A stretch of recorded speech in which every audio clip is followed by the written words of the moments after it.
Hello dear student, welcome to our channel. पे video clear आसूची कि नहीं टे देखनी। यदि वीडियो क्लियर न आसूची ताहले तुम वीडियो क्वालिटी को बढ़िया चेष्टा कर। 480 कि 360 है रखी जो क्लियर आसो तुम सेटिंग कर कहीं बारंबार सेटिंग करा पड़े। तुम जेहतु यूट्यूब रे लोड हो तुम देखिकी सेटिंग कर। तो आम आज जा कार्बन और यार यौगिक चतुर्थ अध्याय तार बोर्ड परीक्षा आसी पूर्व वर्ष मान किसी क्वेश्चन डिस्कसन करवा। आम एक्सट्रा किसी क्वेश्चन डिस्कसन करवा। क्यों सक्रिय ग्रुप रे कार्बन परमाणु न थाए? Alcohol, aldehyde, ketone, carboxylic acid क्यों न थाए ना अल्कोहल ग्रुप रे है। तुम एगुड़ा मन रखा कथा कहीं 4टा जाक ग्रुप अच्छे पिला बॉक्स है बही देख। आल्काइन श्रेणी तृतीय यौगिक कार्बन कार्बन मध्य केतोटी सह संयोज्य बंध रही? केतोटी आम रही 3, 4, 5, 6 ना आमर 5टी कार्बन कार्बन मध्य सहसंयोज्य बंध अच्छे आल्काइन रे है। केउटी कार्बन भिन्न रूप नुहे? फुलेरिन, हीरा, ग्राफाइट, कोयला केउटी नुहे? कोयला। प्रोपिन C3H6 अणुरे केतोटी सह संयोजक बंध रही? 6, 7, 8, 9 केतोटी अच्छी ना 8टी बुझीगला सहसंयोजक बंध रही। आल्काइन श्रेणी पंचम यौगिकर अणुसंकेत एवं आल्केन श्रेणी षष्ठ यौगिकर अणुसंकेत मध्य पार्थक्य केते है? पार्थक्य होची कौन? C2H4, CH2, 4H, 2H Kota हेब ना तुम केते हेब? षष्ठ यौगिकर अणुसंकेत मध्य पार्थक्य होची 4H है 4टा हाइड्रोजेन है।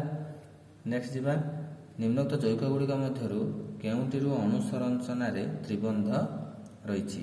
C2H8, C2H6, C3H4, C2H4 केउंटी ना C3H4 अणु संरचना त्रिबंध अच्छी है। उक्त हाइड्रो कार्बन गुड़िक एक अणु रे सब तुम डायग्राम करा पड़ो है तुम जापर कौटी केतटा अणु संरचना अच्छी कौटी त्रिबंध अच्छी। एक अणु रे सर्वनिम्न केतोटी कार्बन परमाणु थिले आइसोमर हो पारिबो है जानिछ? एक अणु रे सर्वनिम्न केतोटी रहबा दरकार ना 3, 4, 5, 6 4टी लेखा रहबा दरकार है। गोटे अणुर आणविक संकेत C2H6O हेले एथिरे केउ सक्रिय ग्रुपटी रही? CHO, OH, CO, COOH कोठी रही ना OH। केउटिरे कार्बन परमाणु गुड़िक मध्य सड़क श्रृंखल, शाखायुत श्रृंखल, चक्रीय श्रृंखल संभवपर?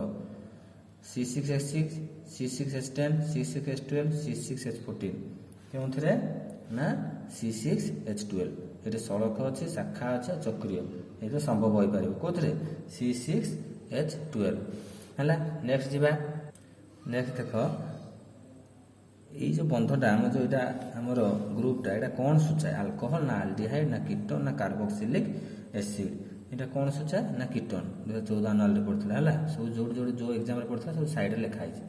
गोटे कार्बन परमाणु सह गोटे अल्कोहल ग्रुप एवं द्विबंध कर गोटे ऑक्सीजन परमाणु लगी सक्रिय ग्रुपटी होउछि कौन? Carboxylic acid, ketone, alcohol, aldehyde कौन हम ना कार्बोक्सिलिक एसिड है। गोटे कार्बन परमाणु सह गोटे अल्कोहल ग्रुप और द्विबंध हो गोटे ऑक्सीजन परमाणु लगी सक्रिय ग्रुपटी कार्बोक्सिलिक एसिड।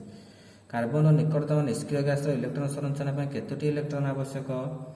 0, 4, 6, 10 है। केतोटी कार्बन दरकार आम जाचे ना 4टी निष्क्रिय गैस इलेक्ट्रॉन संरचना। कार्बन संयोजक इलेक्ट्रॉन संख्या केते? 1, 2, 3, 4 कार्बन संयोजक इलेक्ट्रॉन संख्या 4।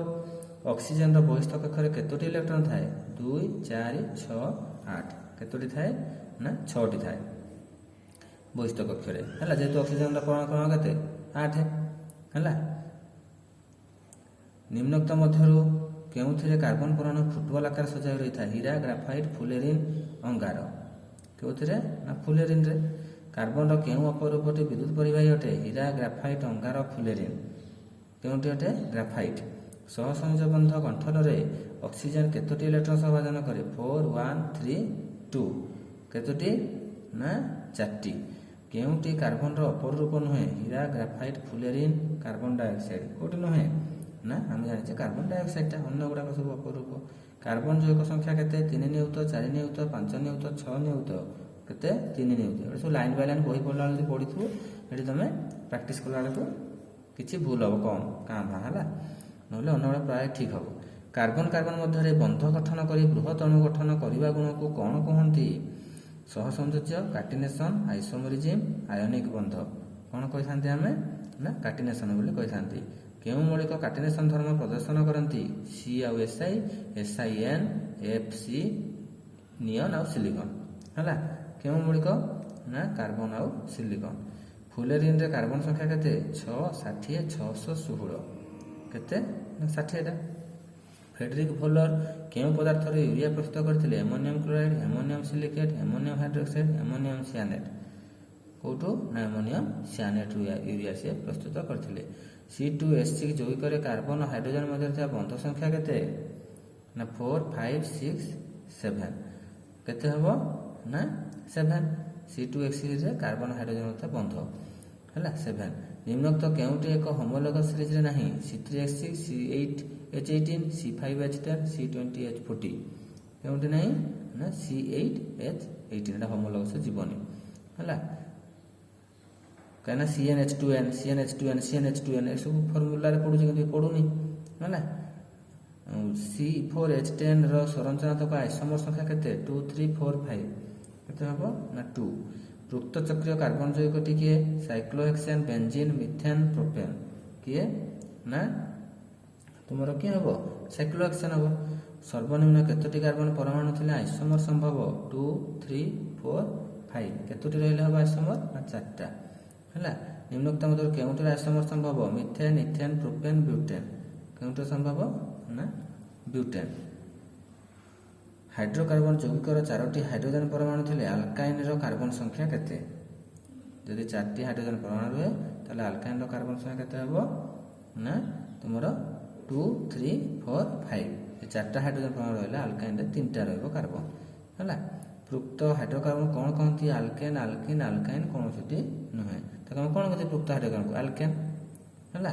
तुम्हें यही गुड़ाक आम डिस्कसन करुचे तुम यार स्क्रीनशॉट नहीं जाकि निजे कराया चेष्टा कर प्रथम पढ़ीदेव जो जो आंसर गुड़ा कहली तुम निजे कर चेष्टा केतटा ठीक केतटा भूल जो गुड़ा भूल आसले तुम निजे ट्राए कर आउ थे पढ़ीदे हो नेक्स्ट जा पे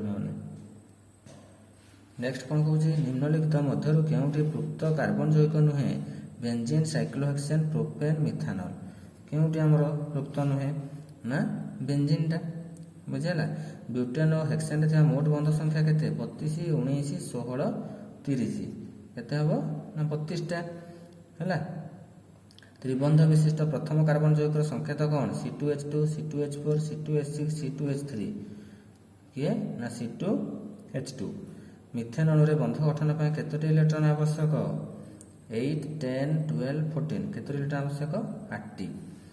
2टी नाइट्रोजन परमाणु और 2टी ऑक्सीजन मध्य मोट बंध संख्या केते 3, 2, 5, 4 केते हबो ना 5। 5टी कार्बन परमाणु विशिष्ट आल्किन अणु संकेत केते C5H12, C5H14, C5H10, C5H8 केते हबो ना C5H10। इथाइन अणु संकेत कौन C2H2, CH4, C2H6, C2H4 ethyne अणु संकेत C2H2। निम्नोक्त मध्य किए आल्किन अटे C2H6, C3H8, C2H2, C2H4 किए ना C2H4 हूँ आल्किन अटे है अन्य गुड़िक ना क्या आल्किन सूत्र पढ़ुवा कथा ना फर्मुला कार्बन कार्बन मध्य त्रिबंध थी यौगिकटी किए C2H4, C2H2, C2H6, C2H8 carbon carbon मध्य त्रिबंध थी यौगिकटी किए ना C2H2 त्रिबंध। निम्नोक्त मध्य केउंटी अप्रुक्त हाइड्रोकार्बन नुहे इथेन, एथिलीन, इथाइन, एथिन केउंटी इथेन। हेक्सेन केतोटी सहसंयोजक बंध अछि 16, 19, 18, 13 केतोटी अछि 19टी। इथेन अणुर बंध गठन में मोट केतोटी इलेक्ट्रॉन भाग नियंती 8, 12, 10, 14 केतोटी निथांती ना 14टी इलेक्ट्रॉन भाग नियंती। बेंजीन अणु मध्य केतोटी द्विबंध अछि 3, 4, 6, 12 बेंजीन अणुर केतटा अछि द्विबंध ना 3टी है। नेक्स्ट जा केउं यौगिक गुड़ी को संरचनात्मक आइसोमर कहा जाए एका अणु संकेत अणु भितर परमाणु सज्जा समान थिबा यौगिक एका अणु संकेत अणु भितर परमाणु सज्जा पृथक थिबा यौगिक भिन्न भिन्न संकेत अणु भितर समान परमाणु सज्जा थिबा यौगिक भिन्न अणु संकेत अणु भितर भिन्न परमाणु सज्जा थिबा यौगिक ताले संरचनात्मक आइसोमर कोटा कहा जाए ना एका अणु संकेत थिबो आ अणु भितर परमाणु सज्जा पृथक थिबो हे यौगिकटा हैला। बी କେଉଁ ଜାତୀୟ ଖାଦ୍ୟ କାର୍ବନର ଏକ ଯୌଗିକ ନୁହେଁ? ପୁଷ୍ଟିସାର, ଧାତୁସାର, ସ୍ନେହସାର, ଶ୍ଵେତସାର। ହେଲା, ଧାତୁସାର। ପର୍ଯ୍ୟାୟକ୍ରମେ ଗୋଟିଏ ପରେ ଗୋଟିଏ ଦ୍ୱିବନ୍ଧ ଥିବା ଚକ୍ରୀୟ କାର୍ବନ ଯୌଗିକଟି କିଏ? ବେଞ୍ଜିନ୍, ସାଇକ୍ଲୋବ୍ୟୁଟାନ୍, ବ୍ୟୁଟିନ୍, ସାଇକ୍ଲୋହେକ୍ସେନ୍। ପର୍ଯ୍ୟାୟକ୍ରମେ ବେଞ୍ଜିନ୍ଟା ଦ୍ୱିବନ୍ଧ ଥିବା ଚକ୍ରୀୟ କାର୍ବନ ଯୌଗଟି। C5H12 ଯୌଗିକ ଆଇସୋମର ସଂଖ୍ୟା କେତେ? 2, 3, 4, 5 ନା 3। C5H12 ରେ ମିଥାଇଲ କ୍ଲୋରାଇଡ୍ ଯୌଗିକରେ ଥିବା ମୌଳିକ ଗୁଡ଼ିକର ପରମାଣୁ କ୍ରମାଙ୍କ ଗୁଡ଼ିକର ସମଷ୍ଟି କେତେ? ମିଥାଇଲ କ୍ଲୋରାଇଡ୍ ଯୌଗିକରେ 17, 22, 24, 26 ନା 24। ହେଲା, ମିଥାଇଲ କ୍ଲୋରାଇଡ୍। ଭିନେଗାରରେ ଥିବା ଜୈବିକ ଅମ୍ଳର ନାମ dash? Formic acid, acetic acid, butyric acid, sulphuric acid ନା ଏସିଟିକ୍ ଏସିଡ୍। ହାଇଡ୍ରୋକାର୍ବନ ଦହନରୁ ନିମ୍ନୋକ୍ତ ମଧ୍ୟରୁ କେଉଁଟି ଉତ୍ପନ୍ନ ହୁଏ ନାହିଁ? କୋଇଲା, ତାପ, CO2, H2O।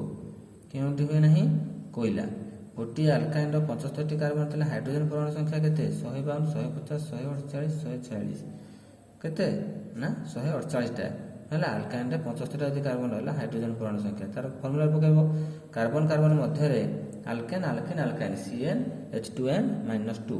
ହେଲା, ଏଥିରେ ପକାଇବ। ହେଲେ 75 2 150 2 ପଡ଼ିଲେ 148। ବୁଝିହେଉଛି? କାର୍ବନ କାର୍ବନ ମଧ୍ୟରେ ବନ୍ଧ ଗଠନ କରିବା ଗୁଣକୁ କ'ଣ କହନ୍ତି? ସହସଂଯୋଜ, କାଟିନେସନ୍, ଆଇସୋମରିଜିମ୍, ଆୟନିକ ବନ୍ଧ। କୋଉଟା? ନା ସହସଂଯୋଜ ବନ୍ଧ ଆମେ କହିଥାନ୍ତି। C2H5OH + 3O2 ଡ୍ୟାସ୍ + 3H2O + ତାପ କେତେ ହେବ? CO2, 2CO2, 3CO2, 4CO2। ହେଲା, ନା ଏହାକୁ ତୁମେ ସମତୁଲ କରିବ। କେତେ ହେବ? 2ଟା କାର୍ବନ ଡାଇଅକ୍ସାଇଡ୍ ଆସିବ। କେତେଟା ଆସିବ? 2ଟି କାର୍ବନ ଡାଇଅକ୍ସାଇଡ୍। ବୁଝିହେଲା? ନେକ୍ସଟ ଯିବା। ଏହାର ସ୍କ୍ରିନଶଟ୍ ଯଦି ନେବା କଥା ନେଇଯାଅ ପିଲାମାନେ, ତାକୁ ତୁମେ ପ୍ରାକ୍ଟିସ୍ କରିପାରିବ।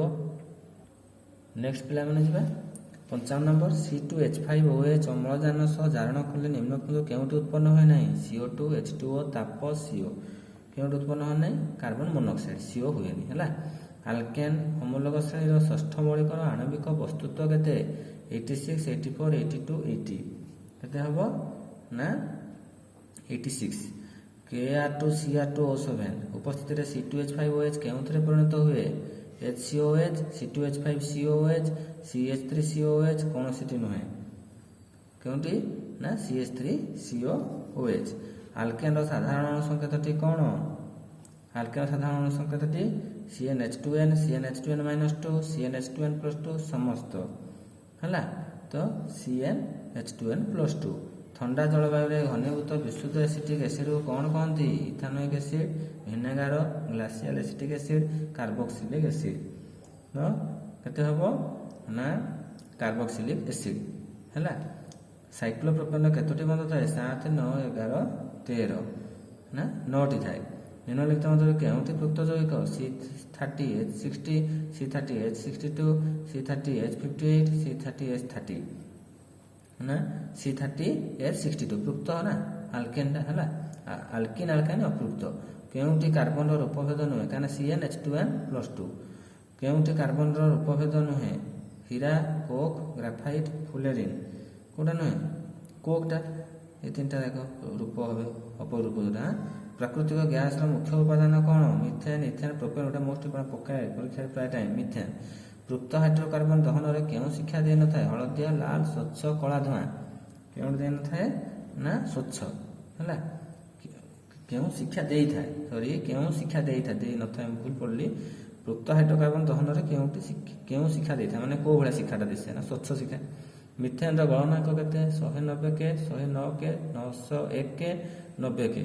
କୋଉଟା ଦେଇଥାଏ? ନା 90K ଦେଇଥାଏ ମିଥେନ୍ର ଗଳନାଙ୍କଟା। ହେଲା, ଏତିକି ଆସେ। ହାଇଡ୍ରୋକାର୍ବନର ସମ୍ପୂର୍ଣ୍ଣ ଦହନରୁ କ'ଣ ନିର୍ଗତ ହୁଏ? COH2O, CO2H2, CO2H2O, CH2O। କେଉଁଠି? ନା CO2H2O। କାହାର ସାଧାରଣ ସଂକେତ CnH2n-2? ଆଲକେନ୍, ଆଲକାଇନ୍, ଆଲକିନ୍ କୌଣସିଟି ନୁହେଁ। ନା ଆଲକାଇନ୍। ସାଧାରଣ ସଂକେତ ଆଲକାଇନ୍। ବୁଝିହେଲା? ନେକ୍ସଟ ଆମେ ଯିବା। ଏଇଟା ଜାଣିଲ ତ 66ଟା C। ଏ ହେଲା B।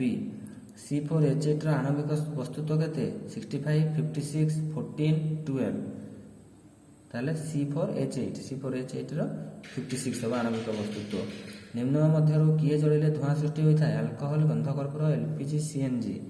କିଏ? ନା ଗନ୍ଧକର୍ପୂର ଜଳିଲେ ଧୂଆଁ ସୃଷ୍ଟି ହୁଏ। ତୃପ୍ତ ହାଇଡ୍ରୋକାର୍ବନର ଅସମ୍ପୂର୍ଣ୍ଣ ଦହନ ହେଲେ କେଉଁ ରଙ୍ଗର ଧୂଆଁ ସୃଷ୍ଟି ହୁଏ? ନୀଳ, ହଳଦିଆ, କଳା, ସ୍ୱଚ୍ଛ ନୀଳ। କିଏ ନା କଳା ରଙ୍ଗର ଧୂଆଁ ସୃଷ୍ଟି ହୁଏ। ନିମ୍ନଲିଖିତ ମଧ୍ୟରୁ କେଉଁଠି କୋଇଲା ପେଟ୍ରୋଲିୟମରେ କିଛି ପରିମାଣ ଥାଏ? Nitrogen, sulphur, sulphur, oxygen, nitrogen, hydrogen, sodium, potassium. କେଉଁଠି ଥାଏ? ନାଇଟ୍ରୋଜେନ ଓ ସଲଫର। CH3CH2OH ର ସ୍ଫୁଟନାଙ୍କ କେତେ? 35 degree centigrade, 290 degree centigrade, 78 degree centigrade, 209 degree centigrade. କେତେ ନା 78 ଡିଗ୍ରୀ ସେଣ୍ଟିଗ୍ରେଡ। ନିମ୍ନଲିଖିତ ମଧ୍ୟରୁ କେଉଁଟିର ସଂରଚନାତ୍ମକ ଆଇସୋମର ଗଠିତ ହୋଇପାରିବ ନାହିଁ? C3H8, C6H14, C4H10, C5H12। କେଉଁଟି ରହିପାରିବନି? C3H8 ର ହେଲା। 82ଟି ହାଇଡ୍ରୋଜେନ ଥିବା ଆଲକେନରେ କେତୋଟି କାର୍ବନ ଅଛି? 41, 40, 42, 82। କେତୋଟି ଅଛି? ନା 40। ଯୌଗିକ ଅଣୁର ସଂକେତ C50H98 କେଉଁ ହୋମ ଲକ୍ଷଣରେ ଅଟେ? କାହିଁକିନା ଇଏ CnH2n-2 -2 କୋଉଟା? ଆଲକାଇନ୍ ହବ। କୋଉଟା ହବ? ଆଲକାଇନ୍। ଆଲକେନ୍, ଆଲକିନ୍, ଆଲକାଇନ୍, ଆଲକୋନର ଆଲକାଇନ୍ଟା ହବ। ବୁଝିହେଲା? ଇଏ ଥିଲା ପିଲାମାନେ ପାଖାପାଖି 75ଟି କୋଶ୍ଚିନ୍ ଆମେ ଡିସ୍କସନ୍ କଲେ। ତ ତୁମମାନଙ୍କ ପାଇଁ କାମ ରହିଲା, ତୁମେ ଏକୁ ଥରେ ପଢ଼ିକି ତୁମେ ସ୍କ୍ରିନଶଟ୍ ନେଇଯିବ, ନେଇକି ନିଜେ କରିବାକୁ ଚେଷ୍ଟା କର କେତେଟା ତୁମେ କରେକ୍ଟ କରିପାରୁଛ। ହେଲା, ପଢ଼ିଲା ବେଳକୁ ଆନ୍ସରଟା ଲେଖିଥିବ ସାଇଡ଼୍ରେ, ହେଲେ ତୁମେ ଜାଣିପାରିବ, ମିଳେଇ ପାରିବ ନେକ୍ସଟ ଟାଇମ୍। ବୁଝିହେଲା? ତ ତୁମେ ସେଥିରୁ କେତେ ସ୍କୋର କରିପାରୁଛ ନିଜେ ଟେଷ୍ଟ କରିପାରିବ। ବୁଝିହେଲା? ତ ଏଇଭଳି ଭାବରେ ତୁମର FA2 ଆଉ SA1ରେ ଇଏ ଆସିବା ଭଳିଆ ପସିବଲ୍ କୋଶ୍ଚିନ୍ ଆମେ ଡିସ୍କସନ୍ କଲେ। ଆଶା କରୁଛି ତୁମମାନଙ୍କୁ ଭଲ ଲାଗିଥିବ କ୍ଲାସ୍ଟି। ଯଦି ଭଲ ଲାଗିଲା ତାହେଲେ ଲାଇକ୍ କରିବ ଆଉ ସେୟାର କରିବ, ଆଉ ସାଙ୍ଗସାଥିମାନଙ୍କୁ ଆଉ କହିବ ଯେଉଁମାନେ ସବସ୍କ୍ରାଇବ୍ କରିନାହାନ୍ତି ସେମାନଙ୍କୁ ସବସ୍କ୍ରାଇବ୍ କରିବା ପାଇଁ କହିବ, ଯାହାଦ୍ୱାରା ସେମାନେ ନୋଟିଫିକେସନ୍ ନୂଆ ଭିଡ଼ିଓ ଅପଲୋଡ଼ ହେଲା ମାତ୍ରକେ ପାଇବେ। Thank you.